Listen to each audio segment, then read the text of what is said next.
Setiap malam, pintu rumahnya seperti ada yang mengetuk. Namun begitu Raka membukanya, tidak ada siapapun juga.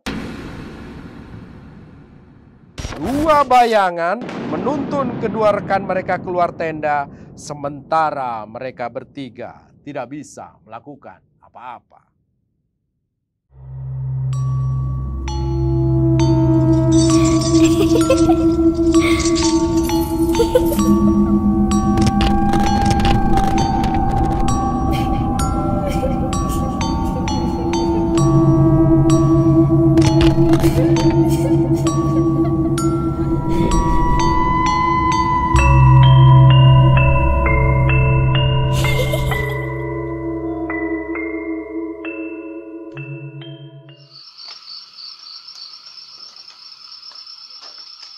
Swastamita. Saat matahari tenggelam adalah saat di mana remah-remah kegelapan menyerupai semak.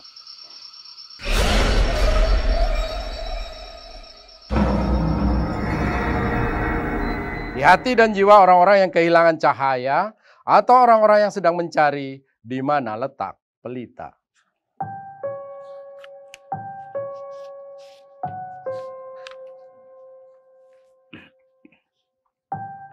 Raka mengerutkan kening dalam-dalam. Memandangi reruntuhan candi di depannya dengan pikiran masyghul. Ini tidak seperti yang selama ini dipikirkannya. Hanya tumpukan batu saling tindih, tidak karuan. Dalam jumlah luar biasa besar. Di antara kerumunan belukar rapat tidak beraturan. Masih tergambar jelas rangkaian mimpi yang dialaminya beberapa bulan belakangan.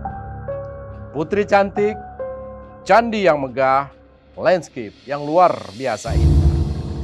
Berulang kali Raka menggeleng-gelengkan kepala. Hei! Nyaris saja Raka terjungkal saking kagetnya. Sebuah tangan tiba-tiba menepuk punggungnya keras-keras sambil berteriak nyaring. Masih dengan bersungut-sungut, Raka memandang Dewi di hadapannya dengan sebal. Jangan lakukan itu lagi, Dewi. Aku bisa jantungan, tahu. Gadis yang dipanggil Dewi hanya tertawa pendek lalu mengedarkan pandangan ke sekeliling dengan mata terpana. Kenapa hanya situs yang kacau begini, Raka? Bukankah dalam ilustrasi dan sketsa arkeologi yang kamu buat, candi ini masih lumayan utuh? Dewi membelalakkan mata kecewa. Raka menghela nafas panjang. Dewi dan beberapa temannya yang lain berhak kecewa. Mereka berlima telah begitu bersemangat menjelajah hutan di pesisir selatan Pulau Jawa ini. Dengan susah payah, tempat ini sangat sulit dijangkau. Berada di kawasan hutan lindung yang terpencil, jauh dari pemukiman penduduk, dan memiliki topografi yang sangat sulit. Untuk mencapai tempat ini, mereka melakukan perjalanan 3 hari. Jalan kaki, naik turun gunung dan lembah, menyeberangi sungai dangkal namun berarus deras, dan berkemah di ngarai sempit. Dan di hari ketiga, sudah makan seadanya karena perbekalan ternyata kurang. Untuk membawa peralatan canggih pendeteksi batuan, drone, genset kecil, BBM dan lainnya, Raka menyewa jasa penduduk sekitar hutan sejumlah 5 orang.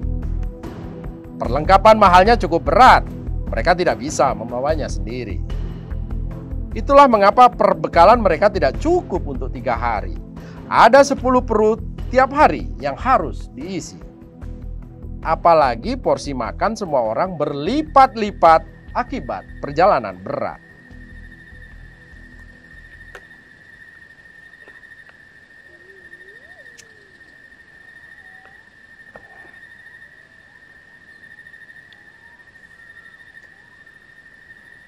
Raka dan keempat temannya membuka sketsa yang dibuat olehnya.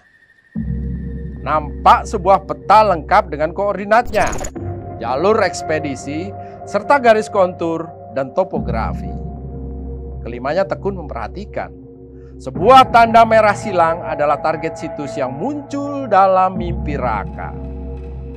Dibutuhkan waktu nyaris 2 minggu untuk menerjemahkan semua detail. Setelah itu 2 minggu lagi untuk melakukan perencanaan. Kelima orang ini adalah tim yang komplit dan padu dari semula dibentuk. Semuanya arkeolog yang merupakan lulusan terbaik di angkatannya. Sengaja berkumpul menjadi satu karena kesamaan visi. Visi mereka adalah menguak sejarah masa lalu dengan cara menemukan situs-situs baru. Mereka tidak mau mengikatkan diri pada dinas atau perusahaan tertentu, sehingga bisa leluasa mengatur waktu, melakukan ekspedisi kapanpun juga.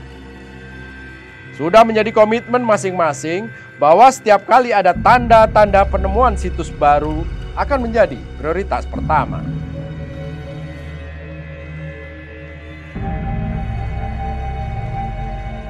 Entah karena apa, semenjak setahun lalu, Raka diberikan kelebihan petunjuk melalui mimpi. Awalnya tentu tak ada yang percaya, bahkan Raka sendiri pun tidak. Namun setelah mengabaikan mimpi pertamanya tentang sebuah situs petilasan Kerajaan Galuh Pakuan di Sungai Cipamali, Raka kemudian mengalami beberapa kejadian aneh dan menakutkan. Setiap malam, pintu rumahnya seperti ada yang mengetuk. Namun begitu Raka membukanya, tidak ada siapapun juga. Begitu terus selama berhari-hari sampai Raka akhirnya mengumpulkan sahabat-sahabatnya dan menceritakan semua yang dialaminya.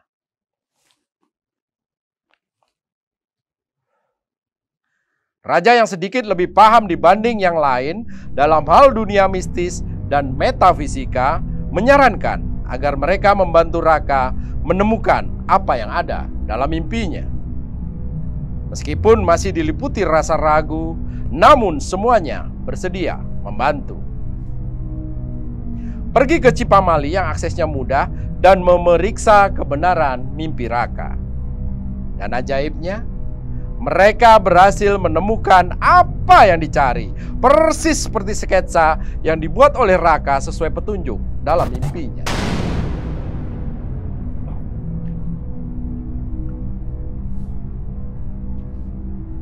Begitu kejadian mimpi kedua, Raka tidak mau berlama-lama. Setelah membuat sketsa, dia mengundang teman-temannya berkumpul. Sebuah petilasan lagi di daerah Palembang, bekas Raja Diraja Sriwijaya melakukan olah tapa. Dan kembali mereka menemukan persis seperti sketsa Raka. Ini adalah kali ketiga, jauh lebih besar dari sebelumnya. Kalau 2 ekspedisi sebelumnya berskala kecil-kecilan dan hanya berburu sebuah petilasan, maka pada mimpi ketiga ini Raka menggambarkan sebuah sketsa yang jauh lebih besar dan menantang. Sebuah candi besar zaman kerajaan Pajajaran minta untuk ditemukan. Lokasinya jauh di pelosok pedalaman pesisir selatan. Dan mereka sekarang berdiri di hadapan reruntuhan itu. Namun tidak seperti biasa, ketika Raka menggambarkan sketsa yang persis sama dengan apa yang kemudian ditemukan, kali ini meleset jauh dari perkiraan. Candi yang tersisa hanya berupa reruntuhan batu-batu besar tergeletak tidak karuan. Saking penasarannya, mereka berlima mendiskusikan apa yang sebenarnya sedang terjadi. Mungkin kamu salah menerjemahkan wujud dalam mimpimu, Raka. Bima berkata tanpa melepaskan pandangan pada sketsa di depannya. Belum sempat Raka menjawab, Raja menyela. Aku tidak berpikir Raka salah membuat sketsa. Aku justru mengira ada hal gaib yang sedang berlaku di sini. Ucapan Raja tentu saja membuat kedua gadis anggota tim itu, Dewi dan Dara, beringsut merapat ke teman-temannya. Apalagi senja yang mulai datang membuat suasana ngarai itu jatuh dalam remang-remang. Cukup menyeramkan. Maksudmu Raja? Raka ikut penasaran mendengar pernyataan Raja. Ya, sketsa yang kamu buat, aku yakin sudah benar, Raka. Hanya saja kita berada pada sebuah sisi yang salah dalam memandang situs ini, sehingga yang nampak hanya reruntuhan saja. Aku tidak tahu harus bagaimana, tapi yang jelas kita coba besok melihat ini dari sisi jurang sebelah sana. Keempat kawannya mengangguk-anggukkan kepala. Mereka semua tahu Raja punya latar belakang yang tepat untuk mengatakan semua itu. Raja adalah keturunan dekat keluarga keraton Yogyakarta yang tentu jauh lebih paham mengenai hal-hal gaib seperti ini. Setelah keputusan diambil, mereka akhirnya mendirikan tenda di pelataran situs yang dekat dengan mata air di bawah sebuah pohon beringin raksasa. 4 tenda didirikan dalam tempo sekejap. 1 untuk Dewi dan Dara, 1 untuk Raja, Raka dan Bima, 1 untuk tenda perlengkapan, dan 1 lagi yang paling besar untuk 5 orang porter penduduk desa.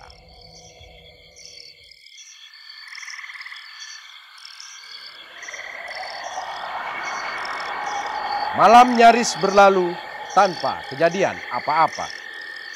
Kecuali saat dini hari ketika terdengar lolongan panjang anjing sahut menyahut di kejauhan. Cukup lama lolongan itu terdengar. Hanya Raja yang mengerutkan kening berpikir dan mencoba mencari tahu di benaknya. Hutan di pinggiran pantai Samudra Hindia ini sangat jauh dari pemukiman. Tidak mungkin ada anjing kampung tersesat hingga ke sini. Aktivitas perburuan juga dilarang, sehingga tidak mungkin itu tadi lolongan anjing pemburu. Menurut catatan fauna hutan lindung yang mereka kumpulkan, tidak ada binatang yang serupa ajak atau serigala yang bisa melolong-lolong seperti ini. Raja merasakan kerutan di keningnya semakin dalam. Keesokan harinya, barulah perkemahan gempar bukan kepalang. 2 orang porter penduduk desa Raib dan Dara juga menghilang.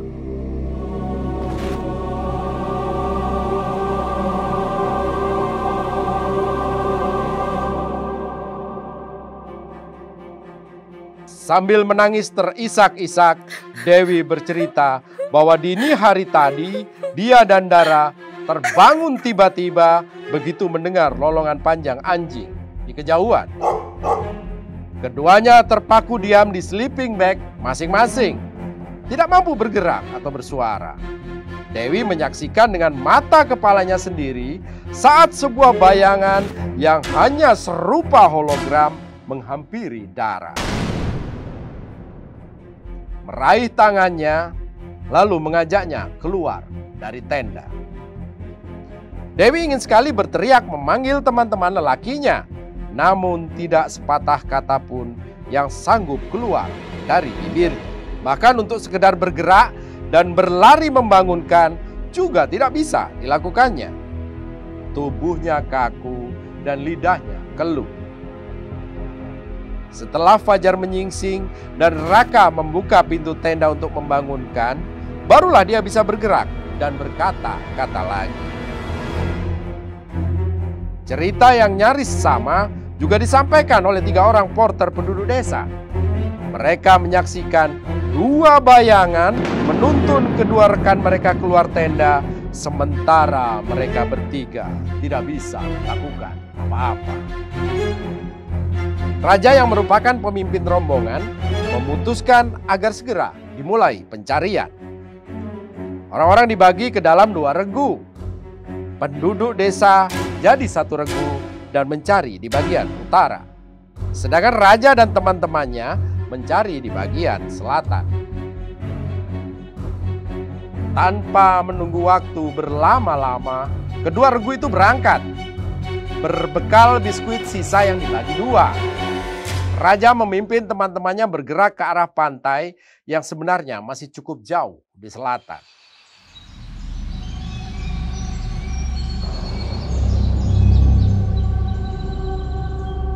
Setelah kira-kira lebih dari 500 meter berjalan, Bima yang berada di depan mengarahkan telunjuknya ke sebuah puncak bukit kecil di hadapan mereka.